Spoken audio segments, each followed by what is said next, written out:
Da li znate koji narod na zapadu Evrope iskreno veruje da smo mi, Srbi, jedini na celom Balkanu koji zaista razumeju njihovu čuvenu koncepciju umetnosti življenja ili kako oni to zovu, arti vivre? Možda će vas ovo iznenaditi, ali reč je o Francuzima. Podaci pokazuju da uprkos svim predrasudama i medijskim slikama koje su decenijama kružile, prosječan obrazovani Francuz danas gleda na Srbiju kroz jednu potpuno drugačiju, gotovo romantizovanu prizmu. Oni u nama vide odraz nečega što su sami davno izgubili. Ostanite do kraja ovog videa, jer ćemo zajedno razotkriti kako nas zaista vidi Pariz, zašto njihovi turisti Beograd nazivaju najvećom tajnom Evrope i kako smo, uprkos svemu, sačuvali onaj istinski bojemski duh koji Francuzi danas očajnički traže. Uporedimo Srbiju i Francusku kroz prizmu svakodnevnog života, kulture i društva i verujte mi, rezultati šokiraju. Danas govorimo o Francuskoj, zemlji koja je svetu podarila vrhunsku književnost, modu, filozofiju i gastronomiju. Zašto je ovo važno za tebe, za nas koji živimo ovde, na Balkanu? Zato što se naša društva, iako geografski udaljena, prepliću na neverovatne načine.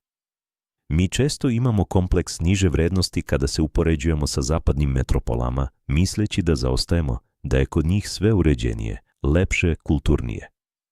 Ali, šta ako vam kažem da francuski intelektualci danas smatraju Srbiju posljednjim bedemom prave, autentične Evrope? One Evrope u kojoj ljudi i dalje imaju vremena jedni za druge, gde se kafa pije satima, a razgovor nije samo puka razmena informacija, već umetnička forma. U ovom videu saznaćete kako Francuzi doživljavaju naš humor koji je toliko sličan njihovom sarkazmu i zašto francuski turisti masovno nazivaju Srbe najelegantnijim narodom na Balkanu. Ovo nije priča o ekonomiji niti o suvim statistikama, ovo je priča o poštovanju prema kulturi, književnosti i načinu života koji nas povezuje. Francuska veruje da je Srbija zemlja ekstrema i to je prvi i najsnažniji stereotip koji gaje o nama. Za njih, mi smo narod koji sve radi sa prenaglašenim emocijama. U njihovim očima Srbin je onaj hrabri ratnik sa dušom pesnika, čovek koji će u jednom trenutku plakati uz kafansku pesmu, a u sljedećem braniti svoj ponos do posljednje kapi znoja. Taj stereotip o divljem, ali plemenitom Balkancu duboko je ukorenjen u njihovoj kulturi, još od vremena kada su njihovi pisci i putopisci otkrivali naše krajeve. Oni zamišljaju Srbiju kao mesto gde vlada neprestani haos, ali haos koji ima svoj šarm, svoju poeziju. Drugi veliki stereotip je da smo mi društvo koje je zaglavljeno u prošlosti, previše tradicionalno, previše vezano za porodicu i religiju, za razliku od njihovog ultra-minus modernog, sekularnog i individualističkog društva. Francuzi često misle da je u Srbiji vreme stalo, da mi i dalje živimo nekim romantičnim, seoskim životom, gde se svi poznaju i gde nema otuđenosti velikih gradova. Ovi stereotipi nisu nastali slučajno. Oni su plod decenija, pa i vekova kulturne razmene, ali i medijskih pojednostavljivanja. Za vreme Tita, Jugoslavija je za Francuze bila jedan zanimljiv eksperiment, zemlja između istoka i zapada, gde su naši slikari, pisci i filmski radnici odlazili u Pariz i tamo ostavljali neizbrisiv trag. Bratstvo i jedinstvo je za njih zvučalo kao utopija, ali su istovremeno u Parizu naši ljudi, naša emigracija, gradili sliku o Srbima kao o ljudima koji vole život, dobru hranu i beskrajne rasprave o filozofiji u zadimljenim bistrojima. Danas je drugačije, mediji su često oblikovali sliku o nama kao o agresivnom ili zatvorenom društvu, ali kulturni elitizam Francuske nikada nije prestao da fascinirano gleda ka Beogradu. Međutim, taj stereotip je mit jer kada pravi Francuz, onaj koji nije opterećen televizijskim vestima, dođe u Srbiju, on doživi kulturni šok, ali u najpozitivnijem mogućem smislu. Istina je sasvim drugačija od one koju su zamišljali. Kada prošetaju Beogradom, Novim Sadom ili Nišem, oni ne vide zaostalu provinciju, već vide društvo koje savršeno balansira između modernog načina života i dubokog poštovanja tradicije. Podaci pokazuju da francuski turisti koji posete našu zemlju najčešće ističu jednu stvar – eleganciju. Oni su fascinirani kako naše žene i muškarci vode računa o svom izgledu, kako se oblače za večernji izlazak, kako drže do sebe uprkos tome što naš životni standard možda nije ni blizu njihovog. To je onaj trenutak gdje francuski snobizam, po kojem su poznati u svetu, nestaje pred srpskim ponosom. Oni vide ljude koji nemaju njihove plate, ali imaju njihov stil, ako ne i bolji. Uporedimo život u Parizu i Beogradu danas. U Francuskoj društveni život je postao strogo planiran. Vi morate da zakažete viđenje sa prijateljem nedeljama unapred. Sve je ubačeno u rasporede, porodični ručkovi su postali obaveza koja se obavlja možda jednom mesečno. Ljudi su otuđeni, zatvoreni u svoje male stanove, plašeći se da ne naruše svoj lični mir. S druge strane, Srbija ima nešto što njih potpuno ostavlja bez teksta, spontanost.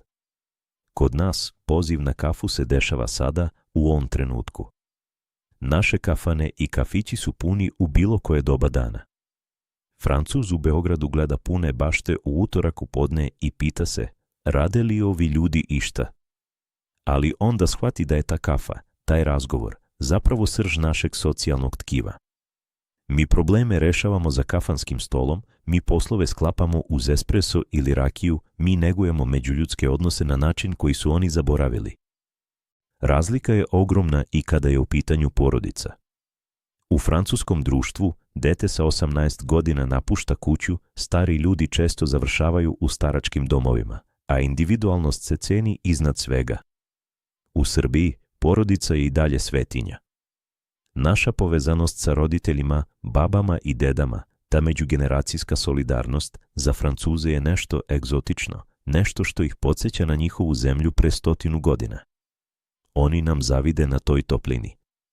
Kada Francuz prisustvuje našoj slavi, on ne vidi samo bogatu trpezu, on vidi okupljanje više generacija pod jednim krovom, gde se poštuju preci, gde se pevaju stare pesme, gde domaćin stoji dok gosti jedu.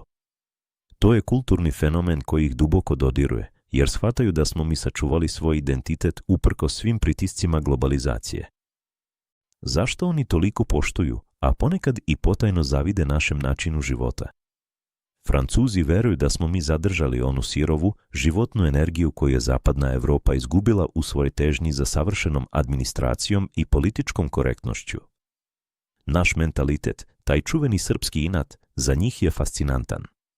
Mi ćemo se smejati u lice problemima, pravit ćemo crne šale na svoj račun, baš kao što i oni to rade sa svojim čuvenim francuskim sarkazmom. Tu se intelektualno savršeno razumemo. Naš crni talas u kinematografiji, naši filmovi koji su osvajali nagrade u Kanu, sve su to mostovi koji pokazuju koliko su naše kulture zapravo bliske. Francuska publika obožava naš film, našu muziku, tu eksploziju emocija koju nudi Balkan. Kada čuju zvuke trube, kada osete ritam koji dira direktno u srce, njihova hladna zapadna uzdržanost pada u vodu. Reakcije ljudi su neverovatne kada upoznaju pravu Srbiju. Zamislite Parižanina koji je ceo život slušao priče o divljem Balkanu, kako dolazi u Skadarliju. On očekuje haos, a dočekuje ga boemija koja ga neodoljivo podsjeća na stari Montmartre, na onaj Pariz iz doba Toulouse-Lautreka. Kafana tradicija u Srbiji nije samo konzumacija hrane i pića, to je institucija, to je mesto gde se brišu klasne razlike, gde doktor nauka i fizički radnik sede za susednim stolovima i zajedno pevaju istu pesmu. Francuski bistroji su nekada imali tu funkciju, ali su danas postali preskupe turističke zamke ili mesta gde ljudi gledaju u svoje telefone. U našoj kafani telefon se ostavlja po strani, a ljudi gledaju jedni druge u oči. Kada taj Parižanin proba naš kajmak, našu jagnjetinu ispod sača, kada mu domaćin natoči domaću šljivovicu, on shvata da se ovde hrana pravi sa dušom, baš kao što se u Francuskoj pravi vino ili sir. To je bitva gastronomskih giganata u kojoj nema pobednika, već samo uzajamnog divljenja. I tu dolazimo do onog društvenog fenomena. Kako se to desilo da smo mi, pored svih nedaća, ostali tako kulturno bogati? Naš srpski put je oduvek bio specifičan. Mi smo raskrsnica istoka i zapada, nosimo vizantijsko nasleđe u našoj duhovnosti, ali istovremeno imamo snažne evropske kulturne obrazce. Taj balkanski miks nas je učinio otpornima. Naša umetnost, naša književnost, naše pozorište, sve je to preživelo zahvaljujući toj unutrašnje snazi. Francuzi koji žive u Beogradu, a ima ih sve više, svedoče o tome. Popularnost francuskih škola u Srbiji pokazuje da i mi težimo njihovom obrazovanju i kulturi, čime se taj istorijski, intelektualni most kontinuirano održava. Srpska zajednica u Parizu također igra ključnu ulogu. Naši ljudi tamo nisu samo radnici, oni su slikari, lekari, inženjeri koji su sačuvali svoj kulturni kod, ali su ga savršeno uklopili u francusko društvo. Ova kulturna konkurencija nije neprijateljska, ona je inspirativna. Mediji u Francuskoj, kada se bave našom kulturom, često koriste reči poput autentično, neukrotivo, strastveno. Komentari običnih ljudi na internetu, nakon posete Srbiji, obično su puni šoka i neverice. Zašto nam niko nije rekao koliko su ovi ljudi ljubazni? Osjećao sam se sigurnije u Beogradu u 3 ujutru nego u centru Pariza usred dana. Ovo su društveni fakti. Naš odnos prema gostima, taj sveti zakon gostoprimstva, nešto je što se u potrošačkim društvima Zapada odavno izgubilo. Za nas je gost božanstvo, dok je na Zapadu gost često samo klijent. To je suštinska razlika u mentalitetu koju Francuzi odmah prepoznaju i koji se duboko klanjaju. Šta to znači za tebe, za svakog Srbina koji ovo sluša? To znači da treba da hodamo podignute glave. Naša kultura nije manje vredna zato što nemamo ekonomsku moć jedne Francuske. Naš art revival, naša umetnost življenja, nije proizvod marketinga, već način preživljavanja kroz vekove. Mi smo narod koji ume da se raduje sitnicama, koji zna vrednost jednog dugog razgovora uz kafu, koji porodicu stavlja na prvo mesto i koji svoju tradiciju slavi sa ponosom, a ne sa stidom. Kada shvatimo da nam ljudi iz kulturnih centara Evrope, poput Pariza, zavide na toj slobodi duha, onda taj naš ponos dobija potpuno novu dimenziju. Treba da budemo oprezni da u trci za modernizacijom i standardom ne izgubimo upravo ono što nas čini posebnima.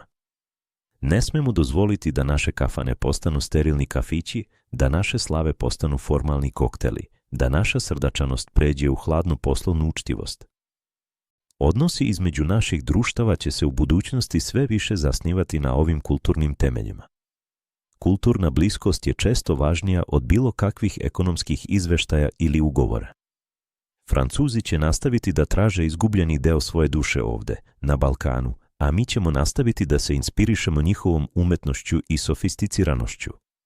To nije izgubljeno prijateljstvo, to je prijateljstvo koje je sazrelo, koje se oslobodilo iluzija i koje sada počiva na dubokom, iskrenom međusobnom kulturnom poštovanju. Na kraju, kada sljedeći put sednete sa prijateljima, kada naručite domaću kafu ili čašicu rakije, kada osjetite miris domaćeg hleba i čujete smeh svoje porodice, setite se da upravo u tom trenutku živite život o kojem mnogi ljudi na zapadu, zatvoreni u svojim skupim ali usamljenim stanovima, mogu samo da sanjaju. To je naše najveće bogatstvo. Napišite mi dole u komentarima šta vi mislite, da li smo zaista sačuvali tu umetnost življenja ili je polako gubimo pred naletima modernog doba. Podelite svoja zapažanja, jer upravo kroz ovaj razgovor čuvamo ono što jesmo.